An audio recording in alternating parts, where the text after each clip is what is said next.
ಎಲ್ಲಾದ್ರು ನಾವ್ ಎಪಿಸೋಡ್ ಏನ್ ನೋಡ್ತೀವಿ ಅದ್ರಲ್ಲಿ ಪ್ರೋಮೋದಲ್ಲಿ ತೋರಿಸ್ದಂಗ್ ಇರೋದೇ ಇಲ್ಲ. ಮಾತು ಮಂಜಣ್ಣ ಬರೀ ಮಾತಾಡ್ತಿರ್ತಾನೆ. ಅವ್ರಿಬ್ರು ಹೋಗಿದಾರೆ, ಸೊ ಇವ್ರಿಬ್ರು ಒಂದಾಗ್ಬಿಟ್ಟಿದ್ದಾರೆ ಅಂತ ಅನ್ಸುತ್ತೆ. ಉರ್ಸೋದ್ರಲ್ಲಿ PhD ಮಾಡ್ಬಿಟ್ಟವ್ರೆ ಅಂತ ಅನ್ಸುತ್ತೆ. ಚಂದ್ರ ಮೋಕ್ಷಿತ್ ಅವರು ಎಲ್ಲೋ ಅವ್ರ ನಿಜ ರೂಪನ ತೋರಿಸ್ತಿದ್ದಾರೆ ಅನ್ನೋ ನಮಗೆ ಅನ್ಸುತ್ತೆ. ಅದ್ರಲ್ಲೂ ತಗೋ ಈ ಭವ್ಯ ಸ್ವಲ್ಪ ಚೈಲ್ಡ್ ಹಂಗೆ ಆಡ್ತಾಳೆ ಅಂತ ಅನ್ಸುತ್ತೆ. ಇವ್ನ ಬಿಗ್ ಬಾಸ್ ಇವ್ನು ಮಾತಾಡ್ಬೇಕು ಅಂದಾಗ ಬಿಡೋದಕ್ಕೆ ಮಾತಾಡಲ್ಲ ಅಂತ ಅಂದಾಗ ಸುಮ್ನೆ ಇರಕ್ಕೆ ಅಜತ್ದು ಎಲ್ಲೋ ದುರಂಕಾರ ಜಾಸ್ತಿ ಅಂತ ಅನ್ಸುತ್ತೆ. ಬೇರೆಯವ್ರನ್ನ ಏನೋ ಡಮ್ಮಿ ಮಾಡಕ್ ಹೋಗಿ ಅವನೇನೆ ಅಜಿಬಾದ ಅಂತ ಅನ್ಸ್ತು. ಬಿಗ್ ಬಾಸ್ ನ ಒಂದು ಹೊಸ ವರ್ಷನ್ ಅಂತಾನೆ ಹೇಳ್ಬೋದು ಅದನ್ನ. ನಮ್ಮ ಹನುಮಂತ್ ಅವರು ಅಲ್ಲಿಗೆ ಬಾಯಿ ಮುಚ್ಚಿಸ್ಬಿಡ್ತಾರೆ. ಮನ್ಸಲ್ಲೇ ಇಟ್ಕೊಂಡಿರ್ತಾನೆ, ಸಮಯ ಬಂದಾಗ ಕೊಡ್ತಾನೆ ಅಂತ ಅನ್ಸುತ್ತೆ. ಎಲ್ಲಾರ ಮುಂದೆ ಹುಲಿ ಆಗಿದ್ದಂತಹ ನಮ್ಮ ರಜತ್ ಅವರು ಮೋಕ್ಷಿ ಮುಂದೆ ಫುಲ್ ಇಲಿ ತರ ಆಗೋಗ್ಬಿಡ್ತಾರೆ. ಅವ್ನು ತಪ್ಪಿದಾಗ ಜಾಸ್ತಿ ಮಾತಾಡಕ್ ಹೋಗಲ್ಲ, ತಪ್ಪು ಇಲ್ಲ ಅಂತ ಅಂದಾಗ ಮಾತ್ರ ಜಾಸ್ತಿ ಮಾತಾಡ್ತಾನೆ. ಎಮೋಷನಲ್ ಓಕೆ, ಬಟ್ ಪ್ರತಿ ವಿಚಾರದಲ್ಲೂ ಎಮೋಷನಲ್ ಆಗಿ ಕಣ್ಣೀರ್ ಆಗ್ತಾ ಹೋದ್ರೆ ಎಲ್ಲೋ ಅದು ನಾಟಕೀಯವಾಗಿ ಕಣ್ಣೀರ್ ಆಗ್ತಿದಾರ ಅಂತ ನಮಗೂ ಎಲ್ಲೋ ಅನ್ಸ್ಬಿಡುತ್ತೆ. ಹಾಯ್ ಎಲ್ರಿಗೂ ನಮಸ್ಕಾರ. ನೆನೆಯ ಬಿಗ್ ಬಾಸ್ ಎಪಿಸೋಡ್ ಅಲ್ಲಿ ಏನಾಯ್ತು ಅಂತ ನೋಡೋಣ. ಪ್ರತಿದಿನ ನೋಡ್ದಂಗೆ ಎಲ್ಲರೂ ಸಾಫ್ಟ್ ಆಗಿ ಯಾವ್ದೋ ಒಂದು ಮೆಲೋಡಿಯಸ್ ಸಾಂಗ್ ಹಾಕಿದ್ರೆ ಇವತ್ತು ಈ ತರ ಇತ್ತು. ಮೇ ಬಿ ಫಿನಾಲೆ ವಾರಕ್ಕೆ ಬಂದಿದಾರಲ್ಲ, ಹಂಗಾಗಿ ಎಲ್ಲಾರ್ಗು ಸಲಾಮ್ ಹೇಳ್ತಿದ್ದಾರೆ ಅಂತ ಅನ್ಸುತ್ತೆ. ಅದನ್ ಬಿಟ್ರೆ ಎಲ್ಲಾರು ಕುತ್ಕೊಂಡು ಮಾತಾಡ್ತಿರ್ತಾರೆ. ನಮ್ಮ ಮಂಜು ಹನುಮನ್ ಜೊತೆ ಸೇರ್ಕೊಂಡ್ಬಿಟ್ಟಿದ್ದಾರೆ, ಹನುಮ ಮಂಜೂರ್ ಜೊತೆ ಸೇರ್ಕೊಂಡ್ಬಿಟ್ಟಿದ್ದಾನೆ. ಈ ಹಿಂದೆ ಉಗ್ರಂ ಮಂಜೂರ್ ಜೊತೆ ಯಾವಾಗ್ಲೂ ಗೌತಮಿ ಅವ್ರು ಇರ್ತಿದ್ರು, ಹನುಮಂತವ್ರ ಜೊತೆ ನಮ್ಮ ದೋಸ್ತ ಧನರಾಜ್ ಅವ್ರು ಇರ್ತಿದ್ರು. ಸೊ ಈ ಕಡೆ ಧನರಾಜು ಇಲ್ಲ, ಗೌತಮಿಯೂ ಇಲ್ಲ, ಅವರಿಬ್ರು ಹೋಗಿದ್ದಾರೆ. ಸೊ ಇವ್ರಿಬ್ರು ಒಂದಾಗ್ಬಿಟ್ಟಿದ್ದಾರೆ ಅಂತ ಅನ್ಸುತ್ತೆ. ಇವ್ರಿಬ್ರು ಮಾತಾಡ್ಕೊಂಡ್ ಕುತ್ಕೊಂಡಿರ್ತಾರೆ. ಏನ್ ನಮ್ಮ ಉಗ್ರಂ ಮಂಜು ಅವರು ಹನುಮಂತನ ಫುಲ್ ಹೊಗ್ಲಾಕ್ಬಿಡ್ತಾರೆ. ನೀನ್ ಕರೆಕ್ಟ್ ಆಗಿ ಆಡ್ತಿದ್ಯಾ ಗುರು, ನೀನು ಕರೆಕ್ಟ್ ಆಗೇ ಇದೆಯಾ ನೀನು ಅಂತೆಲ್ಲ ಹೊಗಳುತ್ತಾರೆ. ಸೊ ಇದಾದ್ಮೇಲೆ ಬಿಗ್ ಬಾಸ್ ಅವರು ಮೇ ಬಿ ಈ ಸೀಸನ್ ಅಲ್ಲಿ ತುಂಬಾ ಕಾಮಿಡಿ ಮಾಡೋದ್ ಕಲ್ತ್ಬಿಟ್ಟಿದ್ದಾರೆ ಅಂತ ಅನ್ಸ್ತು. ಸ್ಟಾರ್ಟಿಂಗ್ ಇಂದಾನು ಅಷ್ಟೇ. ಬೇರೆ ಸೀಸನ್ ಗಳಲ್ಲಿ ನೋಡ್ಕೊ ಬಂದ್ರೆ ಏನು ಬಿಗ್ ಬಾಸ್ ಅವ್ರು ಫುಲ್ ಸ್ಟ್ರಿಕ್ಟ್, ಅವ್ರ ವಾಯ್ಸ್ ಟೋನ್ ಹೆಂಗಿರ್ತಿತ್ತು ಅಂದ್ರೆ ತಮಾಷೆ ಅನ್ನೋದೇ ಇರ್ತಿರ್ಲಿಲ್ಲ. ಬಟ್ ಈ ಸೀಸನ್ ಅಲ್ಲಿ ಬಿಗ್ ಬಾಸ್ ತುಂಬಾ ಚೆನ್ನಾಗಿ ತಮಾಷೆ ಮಾಡೋದ್ ಕಲ್ತ್ಬಿಟ್ಟಿದ್ದಾರೆ. ಎನಿವೆ ತುಂಬಾ ಖುಷಿ ಆಯ್ತು ಆತರ ನೋಡಿ. ಬಿಗ್ ಬಾಸ್ ನ ಒಂದು ಹೊಸ ವರ್ಷನ್ ಅಂತಾನೆ ಹೇಳ್ಬೋದು ಅದನ್ನ. ಅದಾದ್ಮೇಲೆ ಬಿಗ್ ಬಾಸ್ ಇನ್ನೊಂದು ಆಕ್ಟಿವಿಟಿನ ಕೊಡ್ತಾರೆ. ಸುದೀಪ್ ಸರ್ ಹೇಳ್ದಂಗೆ ಯಾವುದೇ ರೀತಿಯಾದಂತಹ ಒಂದು ಟಾಸ್ಕ್ಗಳು, ನಾಮಿನೇಷನ್ ಪ್ರಕ್ರಿಯೆ ಏನೂ ಇರಲ್ಲ. ಸೊ ಹಾಗಾಗಿ ಒಂದು ಆಕ್ಟಿವಿಟಿನ ಕೊಡ್ತಾರೆ. ಏನಂತಂದ್ರೆ, ಇಷ್ಟು ದಿನಗಳ ಕಾಲ ಅವರು ಬಂದಿದ್ದಾರೆ ಮನೇಲಿ ಕೋಪನೋ ದ್ವೇಷನೋ ಏಟ್ ಮಾಡ್ಕೊಂಡು ಏನು ಇಲ್ಲಿವರೆಗೂ ಫಿನಾಲೆ ವೀಕ್ ವರ್ಗೂ ಬಂದಿದ್ದಾರೆ. ಸೊ ಇಷ್ಟು ದಿನಗಳಲ್ಲಿ ಮನಸ್ಸಿನಲ್ಲಿ ಯಾವ್ದಾದ್ರು ಕೋಪ ದ್ವೇಷ ಅಂತಂದ್ರೆ ಇನ್ನೇನು ಅವರು ಆ ಟ್ರೋಫಿನ ಎತ್ತಬೇಕಾಗಿರುತ್ತೆ. ಆ ಟ್ರೋಫಿನ ಎತ್ತೋ ಭಾರದಲ್ಲಿ ಮನಸ್ಸಿನ ಭಾರಗಳು ಕೆಲವೊಂದಿರುತ್ತೆ. ಹಾಗಾಗಿ ಆ ಮನಸ್ಸಿನ ಭಾರಗಳನ್ನ ಇಳಿಸೋದಕ್ಕೆ ಅಂತ ಹೇಳ್ಬಿಟ್ಟು ಒಂದು ಆಕ್ಟಿವಿಟಿನ ಮಾಡಿಸ್ತಾರೆ. ನಾನು ಹಿಂದೆ ಪ್ರೋಮೋದಲ್ಲೇ ಹೇಳಿದ್ದೆ ಯಾವ ರೀತಿಯ ಒಂದು ಆಕ್ಟಿವಿಟಿ ಅಂತ ಹೇಳ್ಬಿಟ್ಟು. ಮಡಕೆ, ಟೇಬಲ್ ಅದೇನೇನೋ ಕೊಟ್ಟಿರ್ತಾರೆ.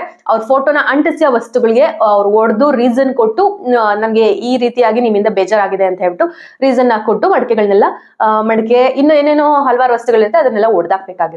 ಸೊ ಆಕ್ಟಿವಿಟಿಗೆ ಎಲ್ಲರೂ ಬರ್ತಾರೆ. ಅದರಲ್ಲಿ ಮೊದಲನೇದಾಗಿ ನಮ್ಮ ರಜತ್ ಅವರು ಒಂದು ಆಕ್ಟಿವಿಟಿಗೆ ಬರ್ತಾರೆ. ಆಕ್ಟಿವಿಟಿನಲ್ಲಿ ಹನುಮಂತೂರ್ನೇ ಫಸ್ಟ್ ಕೇಳ್ತಾರೆ. ಯಾಕಂತಂದ್ರೆ ಆಬ್ವಿಯಸ್ಲಿ ಕಿಚ್ಚನ ಪಂಚಾಯತಿಲಿ ಏನಾಗಿರುತ್ತೆ ಅಂತಂದ್ರೆ ಕೆಲವೊಂದಷ್ಟು ಕಾರಣಗಳನ್ನ ಕೊಟ್ಟಿರ್ತಾರೆ. ಫ್ಲಾಪ್ ಏನಕ್ಕೆ ಅಂತ ಹೇಳ್ಬಿಟ್ಟು ರಜತ್ ಅವ್ರಿಗೆ ಹನುಮಂತೂರು ಕೊಟ್ಟಿರ್ತಾರೆ. ಆ ಕಾರಣ ಇಟ್ಕೊಂಡು ನಾನು ಇವತ್ತು ಕ್ಲಾರಿಟಿ ತಗೊಳ್ಲೇಬೇಕು ಅಂತ ಹೇಳ್ಬಿಟ್ಟು ರಜತ್ ಅವರು ಕೇಳ್ತಾರೆ.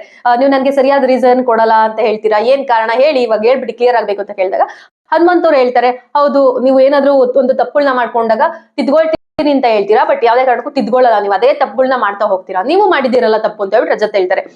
ಯಾವ ಟಾಸ್ಕ್ ಅಲ್ಲಿ ಅಂತಂದ್ರೆ, ಇವಾಗ ತ್ರಿವಿಕ್ರಮ್ ಏನೋ ಆಡ್ಬೇಕಾದ್ರೆ ಒಂದು ಫೌಲ್ ಕೊಡಂಗೆ ಇರ್ತಿರ್ಲಿಲ್ಲ, ಅವ್ನು ಮತ್ತೆ ರೀಗೇಮ್ ಮಾಡಿಸ್ಬೇಕಿತ್ತು, ಅದನ್ನ ಆಡ್ಸಿರಲ್ಲ, ಅದರಿಂದ ತ್ರಿವಿಕ್ರಮ್ಗಲ್ಲಿ ಮೋಸ ಆಗುತ್ತೆ. ಸೊ ಹಾಗಾಗಿ ನೀವು ಮೇಜರ್ 2 ತಪ್ಪುಗಳನ್ನ ಮಾಡಿದಿರಾ ಉಸ್ತುವಾರಿಯಾಗಿ, ನೀವು ತಪ್ಪು ಮಾಡ್ಲಿಲ್ವಾ ಅಂತ ಕೇಳಿದಾಗ, ಹೌದು ನಾನು ತಪ್ಪು ಮಾಡಿದೀನಿ, ಅದು ಗೊತ್ತಿಲ್ದಲೇ ಆಗಿರುವಂತ ತಪ್ಪು, ಗೊತ್ತಿದ್ದು ತಪ್ಪುಗಳನ್ನ ಮಾಡ್ತೀರಾ, ಇದು ಎಷ್ಟು ಮಟ್ಟಿಗೆ ಸರಿ ಅಂತ ಹೇಳ್ಬಿಟ್ಟು ಕೊನೆಗೆ ನಮ್ಮ ಹನುಮಂತಣ್ಣವರು ಮಾತಾಡಿ, ನೀವ್ ಹೇಳಿರಿ, ನನ್ ಬಂದಂಗ ನಾನು ಹೇಳ್ತೀನಿ ಅಂತ ಹೇಳ್ಬಿಟ್ಟು ನಮ್ಮ ಹನುಮಂತವರು ಅಲ್ಲಿಗೆ ಬಾಯಿ ಮುಚ್ಚಿಸ್ಬಿಡ್ತಾರೆ ರಜತ್ ಅವರು ಸರಿಯಪ್ಪ ಅಂತ ಹೇಳ್ಬಿಟ್ಟು ಸುಮ್ನಾಗ್ತಾರೆ.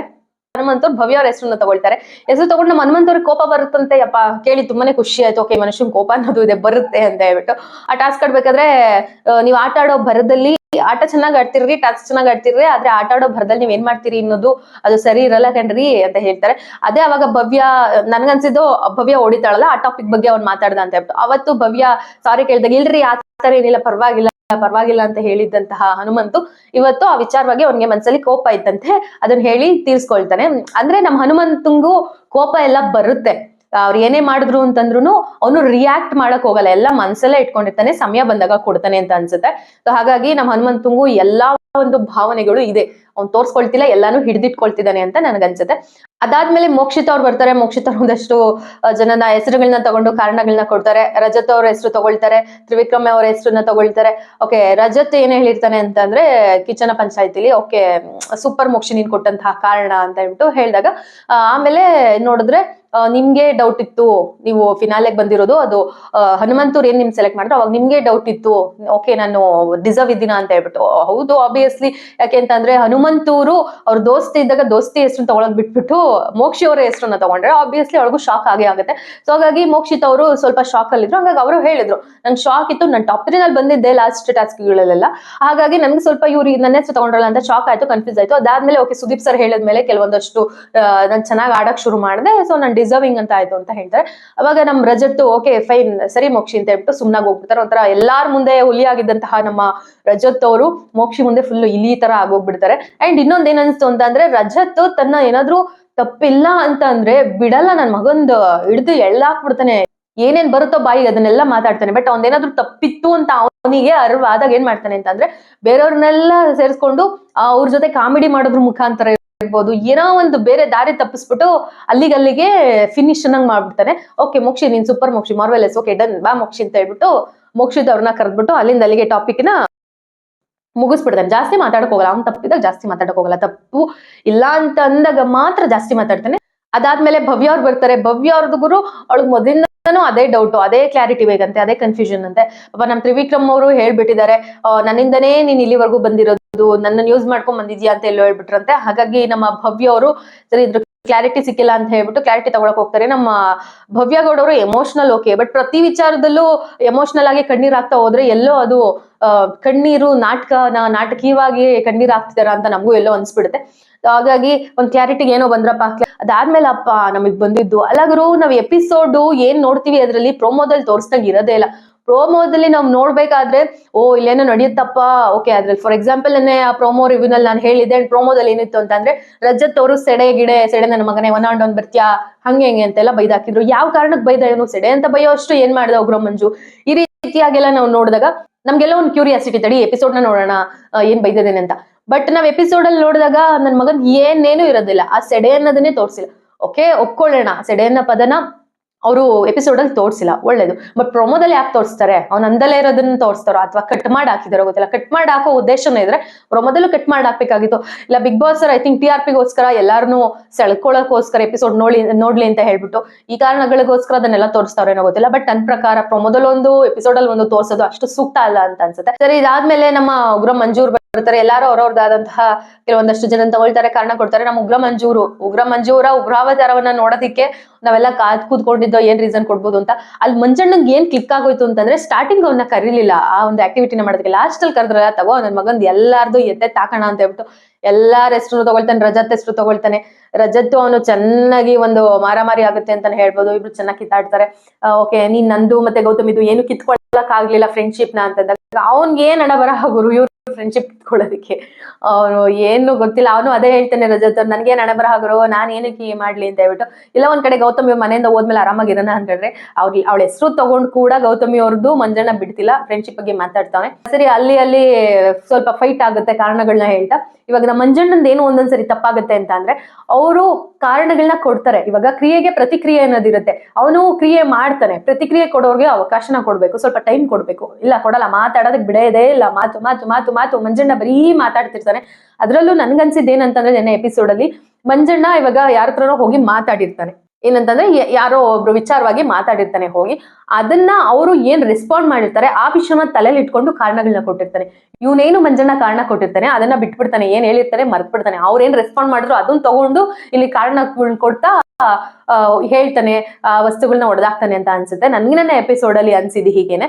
ಉಗ್ರ ಮಂಜು ಬಿಡಪ್ಪ ಕರೆಕ್ಟ್ ಆಗಿ ಹೇಳ್ತಾವ್ರೆ ಅಂತ ಹೇಳ್ಬಿಟ್ಟು ನಾವೆಲ್ಲೋ ಒಂದು ಪ್ರೋಮೋನ ನೋಡ್ಬೇಕಾದ್ರೆ ಅನ್ಸುತ್ತೆ. ಬಟ್ ಎಪಿಸೋಡ್ ಅಲ್ಲಿ ನೋಡಿದಾಗ ತುಸ್ಪಟಾಗಿ ಏನಿಲ್ಲ, ಬೇರೆಯವ್ರನ್ನ ಏನೋ ಡಮ್ಮಿ ಮಾಡಕ್ ಹೋಗಿ ಅವನೇನೆ ಅಜಿಬಾದ ಅಂತ ಅನ್ಸ್ತು ನನ್ಗೆ ನೋಡಿದಾಗ ಎಪಿಸೋಡ್ನ. ಆಮೇಲೆ ಹನುಮಂತೂರ್ಗೆ ರೀಸನ್ ಕೊಡ್ತಾರೆ, ನೀನು ಬರೀ ಈ ತರ ಹಾಡ್ ಹೇಳ್ಕೊಂಡು ಅದು ಇದು ಬೇರೆ ಆಕ್ಟಿವಿಟಿ ಮಾಡ್ದಲೆ ಟಾಸ್ಕ್ಗಳನ್ನ ಮಾಡಿದ್ರೆ ನೀನು ಕಪ್ ಗೆಲ್ಲಕ್ ಆಗಲ್ಲ ಅಂತ ಹೇಳ್ಬಿಟ್ಟು. ಗುರು ಇದೇ ಮಂಜಣ್ಣ ನಿನ್ನೆ ಎಪಿಸೋಡ್ ಅಲ್ಲಿ ಹನುಮಂತವ್ರಿಗೆ ಸ್ಟಾರ್ಟಿಂಗ್ ಎಲ್ಲ ಹೇಳ್ತಿರ್ತಾರೆ, ನೀನ್ ಏನ್ ಆಡ್ತಿದ್ಯಾ, ನೀನ್ ಕರೆಕ್ಟ್ ಆಗಿ ಆಡ್ತಿದ್ಯಾ ಗುರು ನೀನು ಅಂತ ಹೇಳ್ತಾರೆ. ಅದೇ ಮಂಜಣ್ಣ ನೀನ್ ಹಿಂಗ್ ಮಾಡ್ಕೊಂಡು ಹೋದ್ರೆ ಆಗಲ್ಲ ಅಂತ ಹೇಳ್ತಾರೆ. ಮಂಜಣ್ಣ ಅವ್ನು ಏನ್ ಹೇಳಿದ್ನ ಸ್ಟೇಟ್ಮೆಂಟ್ ಮೇಲೆ ಅವನಿಗೇನೇ ನಿಲುವಿಲ್ಲ, ಅವಾಗ ಒಂದ್ ಹೇಳ್ತಾನೆ, ಇವಾಗ ಒಂದ್ ಹೇಳ್ತಾನೆ.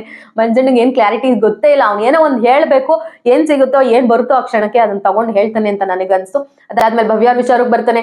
ಭವ್ಯಂದು ಒಂದು ವಾಗ್ವಾದ ನಡೆಯುತ್ತೆ. ಅದ್ರಲ್ಲೂ ತಗೋ ಈ ಭವ್ಯ ಸ್ವಲ್ಪ ಚೈಲ್ಡ್ ಹಂಗೆ ಆಡ್ತಾಳೆ ಅಂತ ಅನ್ಸುತ್ತೆ. ಯಾಕೆ ಅಂತಂದ್ರೆ ಹಿಂದೆ ರಜತ್ನ ಕುಮ್ಮಕ್ಕೆ ಎಲ್ಲೋ ಸಿಕ್ತೇನೋ, ಅವ್ನ್ ಮಾತಾಡಿದ ಶೈಲಿಲ್ಲ ಇವಳು ಮಾತಾಡ್ತಾಳೆ ನಂಗೆ ಹಂಗೆ ಅಂತ ಎಲ್ಲ ಮಾತಾಡ್ತಾಳೆ. ಅದ್ರಲ್ಲೂ ತಗೋ ನಮ್ಮ ಮಂಜಣ್ಣ ಅವರು, ನೀವು ಮೊದ್ಲೆಲ್ಲ ಮಂಜಣ್ಣ ಅಂತ ಕರಿತಿದ್ರಿ, ಆದ್ಮೇಲೆ ಮಂಜು ನಂಗೆ ಕರಿಯಕ್ ಶುರು ಮಾಡಿದ್ರಿ ಅಂತ ಹೇಳಿದ್ರು. ನಾನೇನಾದ್ರು ಅಗ್ರಿಮೆಂಟ್ ಮೇಲೆ ಸೈನ್ ಹಾಕಿ ಕೊಟ್ಟಿದ್ದೀನ? ಇಲ್ಲಮ್ಮ, ಎಲ್ಲೂ ಸೈನ್ ಹಾಕಿ ಕೊಟ್ಟಿಲ್ಲ. ಈಗ ಕರೀರಿ ಪರವಾಗಿಲ್ಲ. ಬಟ್ ಆದ್ರೆ ನಮ್ಮ ಮಂಜಣ್ಣವ್ರು ಅದೆಲ್ಲ ಒಂದ್ ಕಡೆ ಸಿಲ್ಲಿ ರೀಸನ್ ಅಂತ ಅನ್ಸ್ತು. ಓಕೆ ಫೈನ್, ನಡಿಯೋಣ. ನಮ್ಮ ಮಂಜಣ್ಣ ಏನ್ ಬರುತ್ತೋ ಅದನ್ನ ಹೇಳ್ತಾರೆ ಹೊರತು ಒಂದು ಸೂಕ್ತವಾದ ಕಾರಣಗಳನ್ನ ಕೊಡಲ್ಲ ಅಂತ ನನಗನ್ಸ್ತು. ಅದಾದ್ಮೇಲೆ ಹಿಂದೆ ಅವಳು ಹೇಳ್ತಾರೆ, ಹೌದು ನನಗ್ ಬೇಕಾದಾಗ ನಾನ್ ಮಂಜು ಅವರೇ ಅಂತೀನಿ, ಮಂಜಣ್ಣ ಅಂತೀನಿ. ಅಲ್ಲಿ ರಜತ್ ಅವ್ರು ಹೇಳ್ತಾರೆ, ನನಗ್ ಬೇಕಾದಾಗ ನಾನ್ ಬಾರಲ್ಲೋ ಅಂತೀನಿ, ನನಗೂ ಬೇಕಾದಾಗ ನಾನು ಹಂಗೆ ಅಂತೀನಿ ಅಂತ ಭಯ ಅವ್ರು ಹೇಳ್ತಾರೆ. ಕೆಲವೊಂದ್ಸರಿ ಏನ್ ಅನ್ಸುತ್ತೆ ಅಂದ್ರೆ ರಜತ್ದು ಎಲ್ಲೋ ದುರಹಂಕಾರ ಜಾಸ್ತಿ ಅಂತ ಅನ್ಸುತ್ತೆ. ಯಾಕೆ ಅಂತ ಅಂದ್ರೆ ಅವ್ನು ಏನೇ ಆಗಿರ್ಲಿ, ವಾಟ್ ಎವರ್ ಏನೇ ಜಗಳ ಇರ್ಲಿ, ಮನಸ್ತಾಪ ಇರ್ಲಿ, ಬಟ್ ಅವನು ವಯಸ್ಸಿನಲ್ಲಿ ದೊಡ್ಡವನು ಮಂಜಣ್ಣ. ಸೊ ಹಾಗಾಗಿ ಏನಲ್ಲೇ ಬಾರಲ್ಲೇ ಅದೆಲ್ಲ ಮಾತಾಡ್ಸೋದು ಯಾಕೋ ಸರಿ ಇಲ್ಲ, ಸರಿ ಹೋಗಲ್ಲ ಅಂತ ನನಗೆ ಅನ್ಸ್ತು ನೆನೆ ಎಪಿಸೋಡ್ ನೋಡಿದಾಗ. ಅಂಡ್ ಆಲ್ಮೋಸ್ಟ್ ಹಂಗೆ ರಜತ್ ಮಾಡಿರೋದೆಲ್ಲ ಅವ್ರ ವಯಸ್ಸಿಗಾದ್ರೂ ಮರ್ಯಾದೆ ಕೊಡೋಣ ಗುರು, ಅವ್ರು ಏನಾದ್ರೂ ಮಾಡಿರ್ಲಿ. ಯಾಕೆ ಅಂತಂದ್ರೆ ನೀನು ಅಲ್ಲಿ ಮರ್ಯಾದೆ ಕೊಟ್ಟಾಗ ನಿನ್ನ ವ್ಯಕ್ತಿತ್ವನ ತೋರಿಸುತ್ತೆ. ಅವ್ರೇನೋ ಅಂತಾರೆ ಅಂತ ಹೇಳ್ಬಿಟ್ಟು ಅವ್ರಿಗೆ ಹೇಳೋಂತಹ ಭರದಲ್ಲಿ ನಮ್ಮ ವ್ಯಕ್ತಿತ್ವನ ಕಳ್ಕೊಳ್ಳೋದು ಸರಿಯಲ್ಲ ಅಷ್ಟೇ. ಅದು ನಿಮ್ಮ ವ್ಯಕ್ತಿತ್ವನ ಎತ್ತಿ ತೋರಿಸುತ್ತೆ. ಆತರ ಎಲ್ಲೋ ಮಾಡ್ಬಾರ್ದಿತ್ತು ರಜತ್ ಅವರು, ಮಾಡಿದ್ದಾರೆ. ಸೊ ಅವ್ರ ನೇಚರ್ ಇರ್ಬೋದು, ಅದ್ ನೇಚರ್ನ ಸರಿ ಮಾಡ್ಕೊಂಡೋದ್ರೆ ಒಳ್ಳೆ ಮನುಷ್ಯಪ್ಪ ರಜತ್. ಹೌದು, ಯಾಕೆ ಅಂತಂದ್ರೆ ಇದ್ದಿದ್ದಂಗೆ ಹೇಳ್ತಾರೆ. ಅವ್ರು ಹೊರಗಡೆ ಹೆಂಗಿದಾರೋ ಒಳಗಡೆನೂ ಹಂಗೆ ಇದಾರೆ. ಪ್ರತಿ ಬಾರಿನೂ ಹೇಳ್ತಿರ್ತೀನಿ. ಬಟ್ ಕೆಲವೊಂದಷ್ಟು ಚೇಂಜಸ್ ನ ಮಾಡ್ಕೊಂಡ್ರೆ ಒಳ್ಳೆ ವ್ಯಕ್ತಿ ಅವರು. ಅದಾದ್ಮೇಲೆ ಅಷ್ಟೇ ಮಂಜಣ್ಣ ಅವಕಾಶ ಕೊಡದಲ್ಲೇ ಇದ್ದಾಗ, ನಾನ್ ಮಾತಾಡ್ತೀನಲ್ಲೇ, ಮಾತಾಡ್ಬೇಕಲ್ಲೇ, ನಿಂದ ಬಿಗ್ ಬಾಸ್, ನಾನ್ ಮಾತಾಡ್ತೀನಿ, ಮಾತಾಡಕ್ ಬಿಡು ಅಂತ ಹೇಳ್ತಾರೆ. ಸರಿ ಅಂತ ಮಂಜಣ್ಣ ಸುಮ್ನೆ ಆದಾಗ, ಸರಿ ಹೋಗು ಭವ್ಯ ಅವ್ರ ಹತ್ರ ಕೇಳು ಅಂತ ಹೇಳ್ಬಿಟ್ಟು ಕಳಿಸ್ತಾರೆ. ಅಂದ್ರೆ ಇವ್ನ ಬಿಗ್ ಬಾಸ್, ಇವ್ನು ಮಾತಾಡ್ಬೇಕು ಅಂದಾಗ ಬಿಡೋದಕ್ಕೆ, ಮಾತಾಡಲ್ಲ ಅಂತ ಅಂದಾಗ ಸುಮ್ನೆ ಇರಕ್ಕೆ ಇವ್ರದ ಮನೆ. ಸೊ ಯಾರಪ್ಪಂದು ಮನೆ ಅಲ್ಲ, ಯಾರ್ದು ಮನೆ ಅಲ್ಲ. ಸೊ ಅವ್ರು ಕೊಡ್ಬೇಕಾದ್ರೆ ಕಾರಣಗಳನ್ನ ಸ್ವಲ್ಪ ರೆಸ್ಪೆಕ್ಟ್ ಕೊಟ್ಟು ಇನ್ನೊಬ್ರನ್ನ ಮಾತಾಡ್ಸಿದ್ರೆ ಎಲ್ಲೋ ಒಳ್ಳೇದು ಅಂತ ಅನ್ಸ್ತು ರಜತ್ ವಿಚಾರದಲ್ಲಿ. ಕೆಲವೊಂದಷ್ಟು ಕಾರಣಗಳನ್ನ ಕೊಡ್ತಾರೆ, ಮಡ್ಕೆ ಹೊಡಿತಾರೆ. ಅದ್ರಲ್ಲಂತೂ ನಮ್ಮ ಮಂಜು ತಗೋ ಎತ್ತೆ ಹೊಡಿತಿರ್ತಾರೆ. ನಮ್ಮ ರಜತ್ ಅವ್ರು ಏನಿದ್ದಾರೆ, ಅವ್ರು ಮೇ ಬಿ ಉರ್ಸೋದ್ರಲ್ಲಿ PhD ಮಾಡ್ಬಿಟ್ಟವ್ರೆ ಅಂತ ಅನ್ಸುತ್ತೆ. ಚೆನ್ನಾಗ್ ಉರ್ಸಾಕ್ಬಿಡ್ತಾರಪ್ಪ ಹಿಂದೆ ಕುತ್ಕೊಂಡು.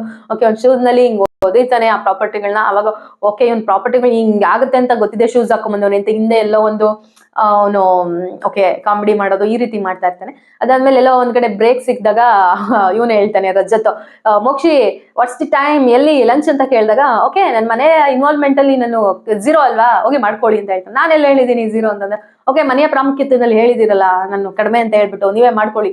ನಿಮ್ ಬರೀ ಇದೇ ಆಗೋಯ್ತು, ಬರೀ ಇನ್ನೊಬ್ರು ನಾಡ್ಕೊಳ್ಳೋದು, ತುಳಿಯೋದು, ಅದರಿಂದ ಕಾಮಿಡಿ ಮಾಡೋದು, ಇದು ನಿಮ್ ವ್ಯಕ್ತಿತ್ವನಾ, ಇದು ನಿಮ್ ಮನೆಯ ಇನ್ವಾಲ್ವ್ಮೆಂಟಾ, ಹಿಂಗೆಲ್ಲ ಸ್ವಲ್ಪ ಚೆನ್ನಾಗಿ ಚರ್ಚೆ ನಡೆಯುತ್ತೆ. ನೋಡಕ್ ಸಖತ್ ಕಾಮಿಡಿ ಆಗಿರುತ್ತೆ. ಮೋಕ್ಷಿತ್ ಅವರು ಎಲ್ಲೋ ಅವ್ರ ನಿಜ ರೂಪನ ತೋರಿಸ್ತಿದ್ದಾರೆ ಅನ್ನುವಷ್ಟು ನಮಗೆ ಅನ್ಸುತ್ತೆ. ಅಲ್ಲಿ ಏನ್ ಮಾತಾಡ್ತಾರೆ ಅನ್ನೋದು ಗೊತ್ತಾಗಲ್ಲ ಇಬ್ರು ಜಗಳದಲ್ಲಿ. ಹಾಗಾಗಿ ಒಂದಷ್ಟು ಏನ್ ಮನಸ್ತಾಪಗಳಿದೆ ಅದನ್ನ ಸದ್ಯಕ್ಕೆ ನೆನ್ನೆಗೆ ಎಂಡ್ ಮಾಡಿ ಬಿಟ್ಬಿಟ್ಟು ಮುಂದೆ ಹೋಗ್ತಾರ ಅಂತ ಹೇಳ್ಬಿಟ್ಟು ನೋಡ್ಬೇಕು. ಅಂಡ್ ಅದಾದ್ಮೇಲೆ ಬಿಗ್ ಬಾಸ್ ಅವರು ಇನ್ನೊಂದು ಆಕ್ಟಿವಿಟಿನ ಮಾಡಿಸ್ತಾರೆ. ಏನಂತ ಅಂದ್ರೆ, ಬಿಗ್ ಬಾಸ್ ಮನೆಯಲ್ಲಿ ಇಷ್ಟ ದಿನ ಇದೀರಾ, ಓಕೆ ನಿಮ್ ಕೆಲವೊಂದಷ್ಟು ಆಸೆಗಳಿರುತ್ತೆ, ಇದು ಈಡೇರಿಲ್ಲ ಅಂತ ಅನ್ನೋದಾದ್ರೆ ಆ ಒಂದು ಆಸೆಗಳನ್ನ, ಒಂದು 5 ಆಸೆಗಳನ್ನ ಬರಬೇಕು. ಅದ್ರಲ್ಲಿ ಯಾವ್ದಾದ್ರು ಒಂದು ಆಸೆನ ಬಿಗ್ ಬಾಸ್ ನೆರವೇರಿಸ್ತಾರೆ ಅಂತ ಒಂದು ಆಕ್ಟಿವಿಟಿನ ಕೊಡ್ತಾರೆ. ಲಿಟರಲಿ ತುಂಬಾ ಇಮೋಷನಲ್ ರೌಂಡ್ ಅಂತಾನೆ ಹೇಳ್ಬೋದು. ನಾವು ಇವತ್ತಿನ ಎಪಿಸೋಡ್ ಅಲ್ಲಿ ನೋಡ್ಬೇಕು ಏನ್ ಈಡೇರಿಸ್ತಾರೆ, ಏನ್ ಬಿಡ್ತಾರೆ ಅಂತ ಹೇಳ್ಬಿಟ್ಟು. ಅಂಡ್ ಇವತ್ತಿನ ಒಂದು ಪ್ರೋಮೋ ನೋಡೋದಾದ್ರೆ, ಇವತ್ತು ಅಷ್ಟೇ ತುಂಬಾ ಎಮೋಷನಲ್. ಬಿಗ್ ಬಾಸ್ ಟ್ರೋಫಿ ಏನಿರುತ್ತೆ ಅದನ್ನ ಅವ್ರ ಮುಂದೆ ಇರಿಸಿ ಹೇಳ್ಬೇಕು, ಏನಾದ್ರು ಅವ್ರ ಮನಸ್ಸಿನ ಭಾವನೆನ ಹೇಳ್ಬೇಕು ಅಂತ ಹೇಳ್ಬಿಟ್ಟು ಇವತ್ತಿನ ಪ್ರೋಮೋದಲ್ಲಿ ಇರುತ್ತೆ. ಅದ್ರಲ್ಲಿ ನೋಡಿದ್ರೆ ತುಂಬಾ ಎಮೋಷನಲ್ ಅಂತ ಅನ್ಸುತ್ತೆ. ಕೆಲವೊಂದು ಕಾರಣಗಳನ್ನ ಕೊಡ್ತಾರೆ. ಯಾಕೆ ಅಂತಂದ್ರೆ ಅವರ ಒಂದು ವೈಯಕ್ತಿಕ ಜೀವನದಲ್ಲಿ ಅವ್ರದೇ ಆದಂತಹ ನೋವುಗಳು ಈ ತರ ಇರುತ್ತೆ. ಸೊ ಹಾಗಾಗಿ ಎಲ್ಲಾರ್ಗೂ ಇಂಪಾರ್ಟೆಂಟ್ ಆಗಿರುತ್ತೆ, ಯಾರಿಗ ಇಂಪಾರ್ಟೆಂಟ್ ಆಗಿರಲ್ಲ, ದುಡ್ಡಿನ ಅವಶ್ಯಕತೆ ಯಾರಿಗಿರಲ್ಲ. ಸೊ ಹಾಗಾಗಿ ಎಲ್ಲಾರು ಒಂದು ಏನು ಭಾವನೆಗಳಿರುತ್ತೆ ಅದನ್ನೆಲ್ಲ ಬಿಗ್ ಬಾಸ್ ಟ್ರೋಫಿ ಮುಂದೆ ಅದನ್ನ ತೋಡ್ಕೊಳ್ತಾರೆ ಅಂತ ಹೇಳ್ಬೋದು. ಸೊ ಇವತ್ತಿನ ಪ್ರೋಮೋದಲ್ಲಿ ಇಷ್ಟಿತ್ತು. ಅಂಡ್ ನೆನ್ನೆ ಎಪಿಸೋಡ್ ಅಲ್ಲಿ ಇಷ್ಟ ಆಗಿತ್ತು. ನೋಡ್ಬೇಕು, ಇವತ್ತಿನ episode completely full emotional round ಆಗಿರುತ್ತೆ ಅಂತ ನನ್ಗೆ ಅನ್ಸುತ್ತೆ. ಇಷ್ಟ ಆಗಿತ್ತು ಇವತ್ತಿನ ಬಿಗ್ ಬಾಸ್